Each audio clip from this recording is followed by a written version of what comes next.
So, hey everyone, welcome back to Mind Over Masculinity, the podcast where we dive deep into the soul of what it means to be a man today. I'm your host Avik, and today we are exploring something that will crack open some new perspectives on masculinity. It is, why does spirit choose to incarnate as male, and what challenges does a man face in becoming aware of his purpose? That's a great topic, right? So my guest today is Dean Graves. So welcome to the show, Dean. Thank you, Avik. It's delightful to be with you today. I thank you for the opportunity. Lovely, lovely. That's really great. Dear listeners, before we start, I'll quickly love to introduce all of you with Dean. So Dean is a remarkable spiritual teacher, meditation guide, and mental health counselor with over 20 years of experience. But what I really admire about Dean is that his story isn't about chasing the fame or building a guru image. So he's real, he's grounded, and has helped countless people heal and find their purpose through spiritual awareness. So, Dean, thank you so much for being here today. And I know our conversation today is going to kind of get deep. So, welcome to the show. Well, thank you. I mean, that's a very flattering introduction. I'm grateful for that. I hope I can live up to that. Exactly, you are definitely. So, in your spiritual understanding, why do you think that a soul chooses to incarnate as male? I mean, uh, what unique lessons are there for the masculine experience? Well, let me preface that a little bit, if I may, to give a little background into why we even have the choice of male and female incarnations. Yeah. Um, the purpose of creation is so that the one infinite creator might know itself by experiencing itself. Hmm. And in order to do that, it is necessary. We are the one infinite creator exploring ourselves at a range of consciousness. That range of consciousness is a defined range of consciousness that we have certain capabilities within that are afforded us within that range of consciousness, and they are to some degree restrictions on us only because of our capacities. And the restrictions are intended to encourage us to explore as deeply and completely the opportunities to know ourselves within this range of consciousness.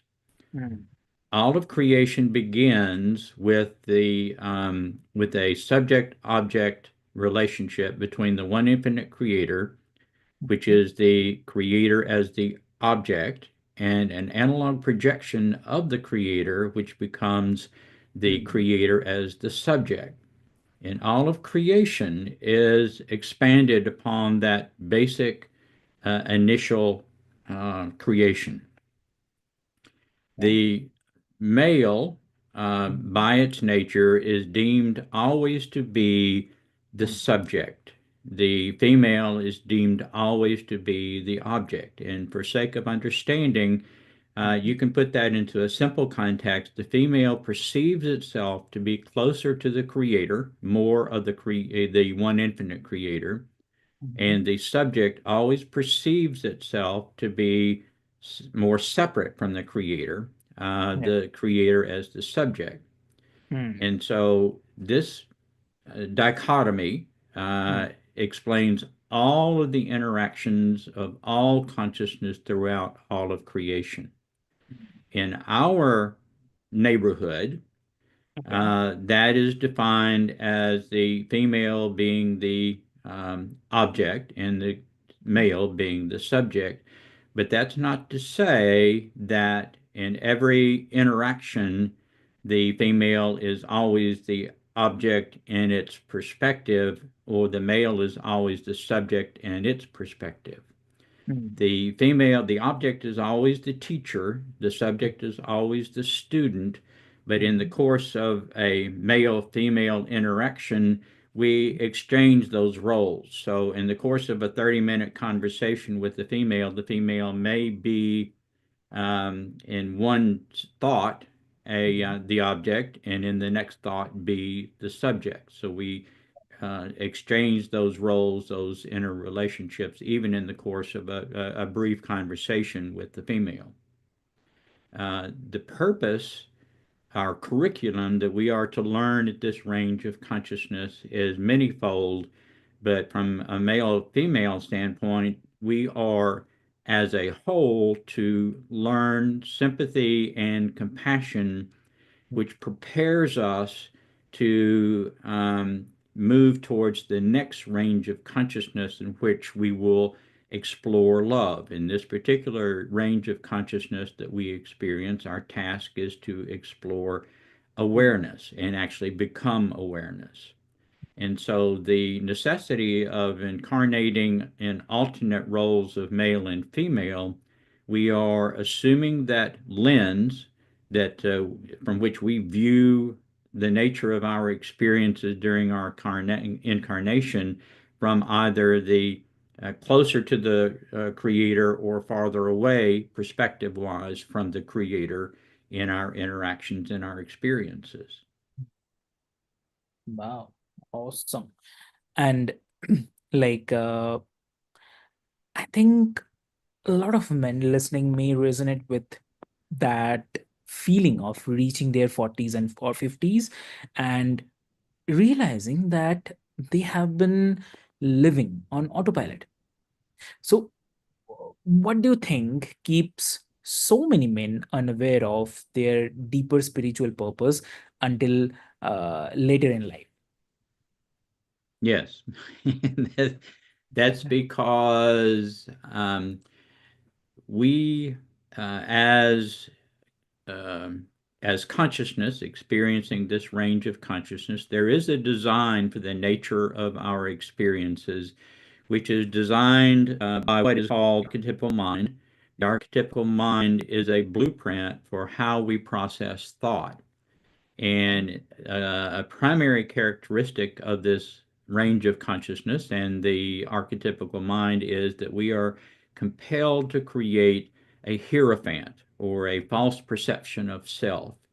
And we do this based upon our experiences for the sole purpose of getting more of what we like. That is what motivates male, female, everyone throughout all of creation is motivated to get more of what we like. Of course, when we begin this process, we don't know what we like.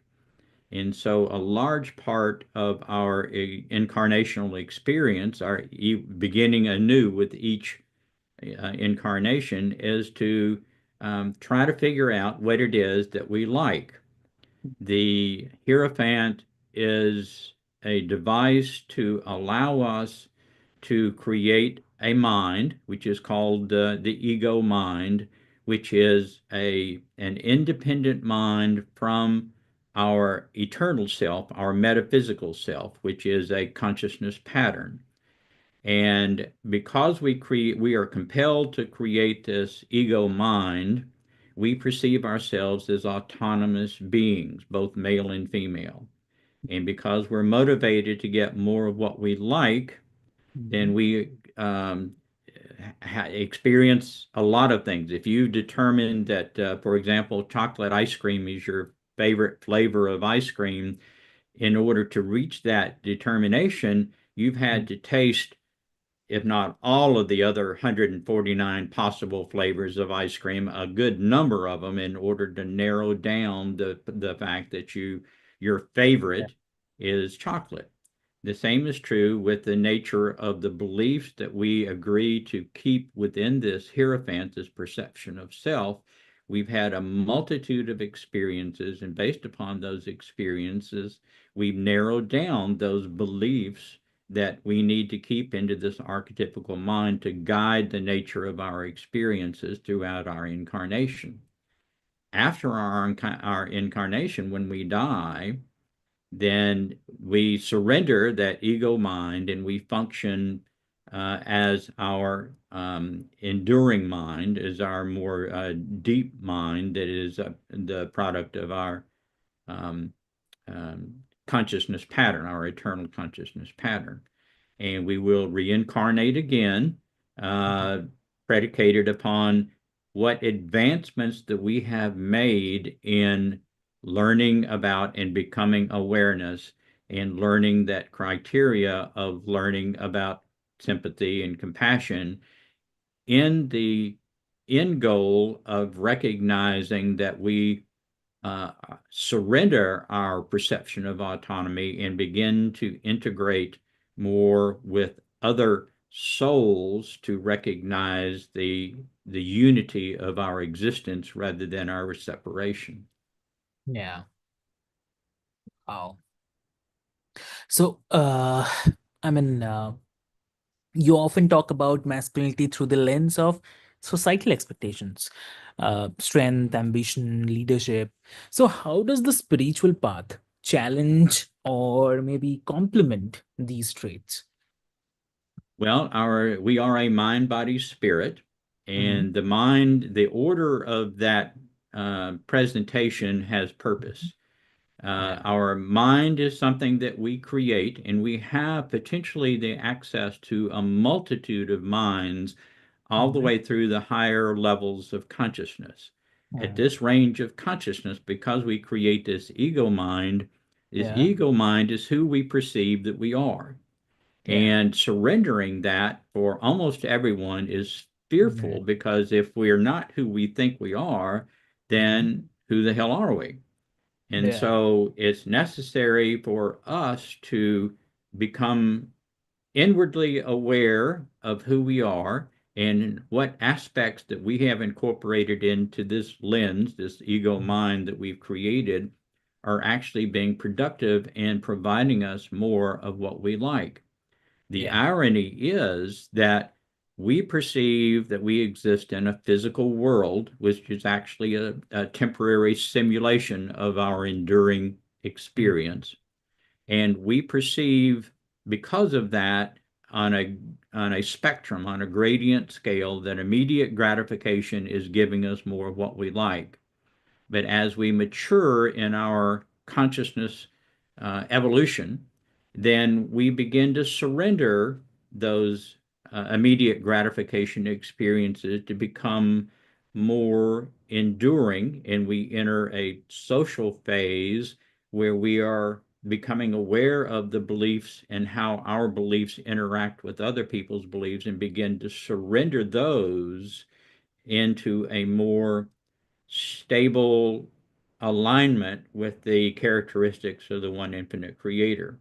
And when we perceive someone who is demonstrating characteristics that we deem admirable, for example, someone who is deemed to be moral and integrity, has integrity and um, reliability, and all of those qualities that we identify as advanced masculinity, are Yeah. because that individual has progressed from the immediate gratification stage into more of an alignment with the one infinite creator. And with that becomes something that we are. It's not a matter of being trained to behave in a certain fashion. That just becomes who we are, and we progress beyond that point in surrendering more of this ego mind, this hierophant identity, until Mhm. we, even at this range of consciousness, can allow ourselves to feel our creatorness.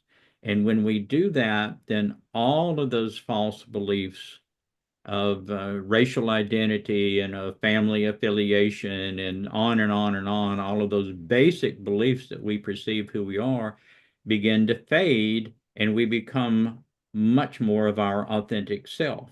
And our authentic self is our creatorness. And invariably, without exception, those feelings, those beliefs, those perceptions of self feel much better than any other transient beliefs that we may have incorporated, or objectives that we may have incorporated into our perception of self. That's really lovely. I mean, I love that you brought up the idea of leadership from within, and I think men are often taught to lead others before they lead themselves. That's where a lot of confusion comes in. So that's great. Thank you so much for sharing this. And Absolutely. Thank you for allowing me. yeah, anytime, always. So also uh like let's touch on the mental health path as well. Many men struggle with the anxiety, depression as they search for meaning in life. So how can the spiritual awareness help men address these struggles from the inside out? Well, the work of Eric Fromm is very useful in understanding how finding meaning in life provides us with the guide to how to direct our lives and how to overcome the chaos that this Hierophant perspective allows us. And his work is called logotherapy, and it is a result of his experiences in a Nazi concentration camp during World War II.